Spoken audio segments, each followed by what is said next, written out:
जब एक जज एक केस को अपनी जिंदगी का सबसे विकेड एंड ईवल क्राइम बताए तो पता चलता है कि वो केस सच में कितना हॉरिफाइंग है। एक ऐसा केस जिसने सब पुलिस ऑफिसर्स को भी ट्रॉमेटाइज छोड़ दिया। You went into the house and then her bedroom. You removed her from there and took her to a secluded spot where you violated and murdered her in the most brutal fashion. I have never before seen a police officer almost break down in the witness box.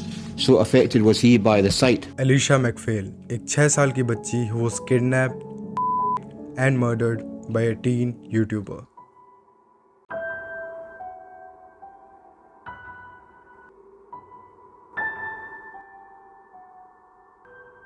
Elisha एक 6 साल की बच्ची थी जो north Lancashire Scotland में रहती थी। वो एक बहुत ही ब्राइट स्टूडेंट थी। She enjoyed going to school, doing gymnastics and performing in school plays. Unfortunately Alesha के मॉम एंड डैड का डाइवोर्स हो चुका था एंड एलिशा अपनी मॉम जॉर्जिना के साथ रहती थी। एलिशा के डैड रॉबर्ट मैकफेल अपने पेरेंट्स के साथ आइल ऑफ ब्यूट पे रहते थे, जो कि एक आइलैंड है स्कॉटलैंड में। एलिशा को अपने डैड एंड ग्रैंड पेरेंट्स को विजिट करना बहुत पसंद था। उसे वो आइलैंड बहुत पसंद था, इसलिए वो अपना हर दूसरा वीकेंड एंड अपनी हॉलीडेज उन्हीं के साथ बिताती थी। पर 2018 के समर ब्रेक्स में एलिशा उस आइलैंड पे तो गई बट सैडली वापस नहीं लौटी। 1 जुलाई 2018 रॉबर्ट एलिशा को 10:30 पर सुलाकर अपने रूम में सोने चला जाता है। उसके ठीक 30 मिनट बाद रॉबर्ट की गर्लफ्रेंड टोनी, जो अभी उन्हीं के घर पे रह रही थी, एलिशा को चेक करने उसके रूम में जाती है एंड एलिशा को सोता हुआ देख वो वापस अपने रूम में जाके सो जाती है। अगली सुबह अराउंड 6 AM रॉबर्ट के फादर कैलम मैकफेल काम पर जाने के लिए उठते हैं, बट काम पे जाने से पहले वो एलिशा के रूम में जाते हैं to check on her. But to his absolute horror Alesha वहां होती ही नहीं है। उसका बेड बिल्कुल खाली होता है एंड एलिशा उनको पूरे घर में कहीं भी नहीं मिलती है। कैलम ये देखकर सब घर वालों को उठा देते हैं। सब एलिसन को ढूंढने लग जाते हैं, पर जब उन्हें एलिसन कहीं भी नहीं मिलती तो वो पुलिस को इन्फॉर्म करते हैं। एलिशा की जो ग्रैंडमदर होती है वो एक फेसबुक पोस्ट भी डालती है asking everyone to help find their daughter and police के साथ साथ जो सारी कम्युनिटी होती है वो सब मिलकर एलिसन को ढूंढने लग जाते हैं। पुलिस और वॉलंटियर्स मिलकर सारा एरिया सर्च कर रहे थे। वहीं कोस्टल गार्ड्स सी शोर को।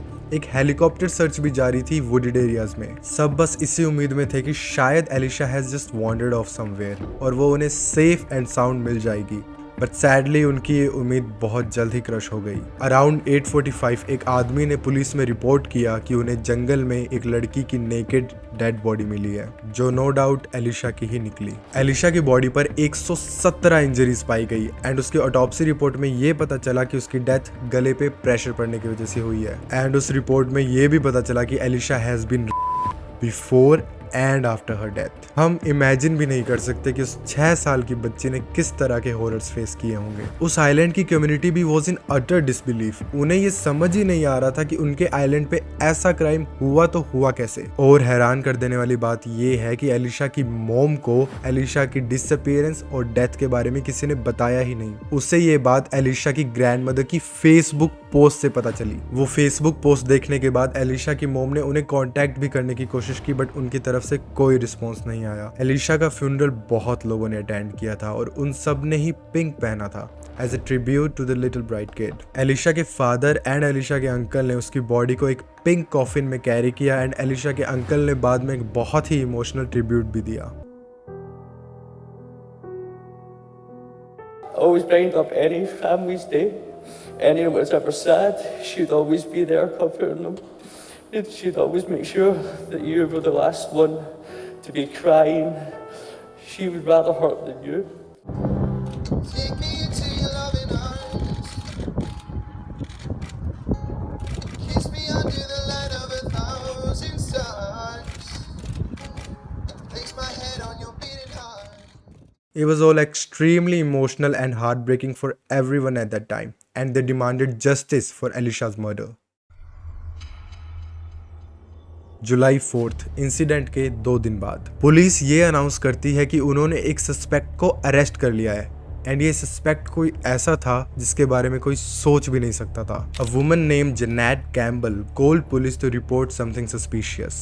इट टर्न्स आउट कि एलिशा के अबडक्शन वाली रात को जेनेट कैम्बल का 16 साल का बेटा was caught on CCTV। Abduction वाली रात को 1:54 AM to 4:07 AM के बीच में वो लड़का घर से 2 से 3 बार बाहर निकला था। जब जेनेट ने अपने बेटे को कन्फ्रंट किया तो ही अश्योर्ड हर कि उसका एलिशा की डिसअपीयरेंस में कोई भी हाथ नहीं है, और ये अश्योरेंस लेकर उसने ये सीसीटीवी फुटेज पुलिस को दे दी, ये सोचकर कि मेरा बेटा किसी भी तरह की सस्पिशन से क्लियर हो जाएगा। But what happened was exactly the opposite. Aaron Campbell उस केस का मेन सस्पेक्ट बन गया। वैसे तो एरन एक एक्सट्रीमली डिप्रेस्ड टीन था who had a history of self harm, पर वो अपने फ्रेंड्स के बीच में बहुत फेमस था। उसे पार्टीज करना एंड यूट्यूब वीडियोस बनाने का बहुत शौक था। एट फर्स्ट पुलिस ने एरन को सिर्फ नॉर्मल क्वेश्चनिंग के लिए बुलाया एज अ विटनेस। एरन पूरी क्वेश्चनिंग के दौरान बहुत ही काम एंड कलेक्टेड था। उसने पुलिस को ये बताया कि उस रात को वो वीड खरीदने और स्मोक करने गया था, पर जब पुलिस ने उसका फोन चेक किया एंड उसकी सर्च हिस्ट्री देखी तब सिचुएशन ड्रास्टिकली चेंज होने लगी। एरन की सर्च हिस्ट्री में एक रीसेंट सर्च थी, how the police find DNA. ये सर्च देखने के बाद पुलिस ने एरन का डीएनए टेस्ट किया एंड एरन का डीएनए उस डीएनए से मैच हुआ जो एलिशा की बॉडी पर मिला था। हेंस एरन को अबडक्शन एंड मर्डर के चार्ज में अरेस्ट कर लिया। एंड हैरान कर देने वाली बात तो ये है कि एरन के खिलाफ इतना सॉलिड एविडेंस होने के बाद भी एरन ने नॉन गिल्टी प्लीड किया एंड उसने एक बिजार स्टोरी भी बताई कि उसका डीएनए एलिशा की बॉडी पर पहुंचा कैसे। अकॉर्डिंग टू एरन स्टोरी वो रात को निकला था रॉबर्ट की गर्लफ्रेंड टोनी से हुकअप करने एंड तब टोनी ने उसका डीएनए लिया और एलिशा की डेड बॉडी पर प्लांट कर दिया। पर वो ऐसा क्यों करेगी? इसीलिए क्योंकि रॉबर्ट टोनी को अब्यूज करता था एंड टोनी एलिशा को मिलती हुई अटेंशन से बहुत जेलस थी, तो इसीलिए उसने एरन के साथ हुकअप करके उसका डीएनए एलिशा की डेड बॉडी पर डाल दिया। I mean we can see this story is completely made up and Tony ने भी उसके सारे एक्यूजेशंस को डिनाई कर दिया। तो अब रियल क्वेश्चन ये है कि एरन ने क्यों एलिशा को अबडक्ट किया एंड उसे करके उसे मार दिया। जुलाई 1 एरन के घर पे एक हाउस पार्टी के बाद एरन टोनी को टेक्स्ट करता है कि उसे कुछ वीड की जरूरत है। इट टर्न्स आउट कि Robert and Tony used to sell him weed, but वो रॉबर्ट को कुछ पैसे ओ करता था इसलिए उसने टोनी को टेक्स्ट किया। बट ऑब्वियसली रात बहुत हो चुकी थी इसलिए उन्होंने टेक्स्ट नहीं देखा एंड उसे कोई भी रिप्लाई नहीं मिला, और उनसे कोई रिप्लाई ना मिलने पर एरन ने यह प्लान बनाया कि वो उनके घर में जाएगा एंड कुछ वीड चुरा लेगा। तो उसने एक किचन नाइफ लिया अपनी प्रोटेक्शन के लिए और वो एरन के घर में घुस गया। अनफॉर्चुनेटली जिस रूम में वो एंटर हुआ वो रूम एलिशा का बेडरूम था एंड एलिशा को सोते हुए देख के उसके माइंड में सिर्फ एक थॉट आया, the sick decided to kill her. उसने एलिशा को उठाया एंड घर से बहुत दूर एक सेक्लूडेड जगह पे ले गया। रिपोर्टेडली एलिशा बीच में उठी भी थी एंड शी आस्क्ड हिम कि वो कौन है और उसे कहाँ लेके जा रहा है, टू विच एरन रिप्लाइड कि वो उसके पापा का दोस्त है और वो उसे घर लेके जा रहा है। बट इंस्टेड वो एलिशा को घर से बहुत दूर ले गया एंड ही एंड मर्डर्ड हर। इस हॉरिफिक क्राइम के बाद एरन वापस अपने घर आया।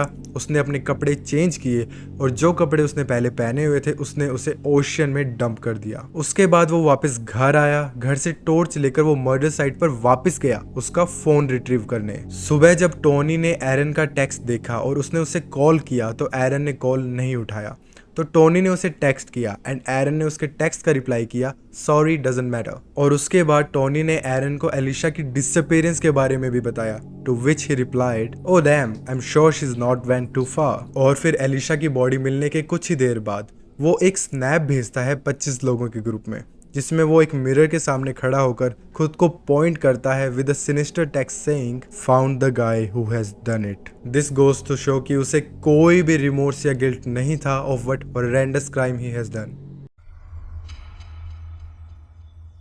एरन के ट्रायल के दौरान ये रिवील होता है कि वो एक फिक्शनल कैरेक्टर स्लेंडरमैन से बहुत ज्यादा फैसिनेटेड था। उसने एक फेसबुक टेक्स्ट भी भेजा था अपने दोस्त को कि he might kill one day for the life time experience. इस सारे एविडेंस से हमें ये पता चलता है कि he was really fascinated with this twisted stuff and इतने सालों से he was just looking for an opportunity जो उसे एलिशा में मिल गई। ये सारा का सारा ट्रायल 9 दिन तक चला एंड जूरी ने सिर्फ 3 घंटे लगाए एरन को गिल्टी बताने में। माइनर होने की वजह से एरन को सिर्फ 27 साल का सेंटेंस मिला, which was then reduced to 24 years after a successful appeal. But उसकी ये सिकनेस यहीं खत्म नहीं होती है। ट्रायल से पहले एरन ने अपने साइकोलॉजिस्ट से कन्फेस किया कि he was quite satisfied with the murder, और उसने ये भी कन्फेस किया कि he was trying hard not to laugh during the trial. पर उसका ये एटीट्यूड प्रिजन में बदलने वाला था।